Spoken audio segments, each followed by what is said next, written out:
ശബരിമല സ്വർണ്ണക്കൊള്ളയിൽ ദേവസ്വം ബോർഡിനെ കുടുക്കാനാണ് ഉണ്ണികൃഷ്ണൻ പോറ്റിയുടെ ശ്രമമെന്ന് Travancore Devaswom board president PS Prasanth. പോറ്റിയുമായി തനിക്ക് യാതൊരു ബന്ധവുമില്ല. സ്പെഷ്യൽ കമ്മീഷണറെ വിവരങ്ങൾ അറിയിക്കാത്തത് വീഴ്ചയാണ്. കോടതി നിർദ്ദേശങ്ങൾ അനുസരിക്കുമെന്നും PS പ്രശാന്ത് പറഞ്ഞു. 2019 സ്വർണ്ണക്കൊള്ള മറച്ചുവെക്കാനാണ് സ്പെഷ്യൽ കമ്മീഷണർ അറിയിക്കാതെ പോയത് എന്ന് പറഞ്ഞാൽ അതൊരു അനുമാനമാണ്.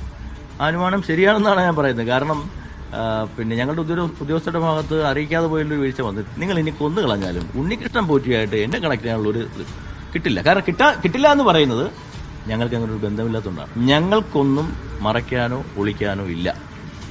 ഞങ്ങളുടെ കാലത്ത് ഈ ഉണ്ണികൃഷ്ണൻ പോറ്റിക്ക് അല്ലെങ്കിൽ നമ്മൾ ഉണ്ണികൃഷ്ണൻ പോറ്റി എന്ന് പറയുന്നത് ഞങ്ങളുടെ ഭാഗമേ അല്ല, ഞങ്ങളുടെ പ്രശ്നമേ അല്ല. അദ്ദേഹത്തിന്റെ പ്രശ്നം എന്താ എന്ന് മനസ്സിലായില്ലേ?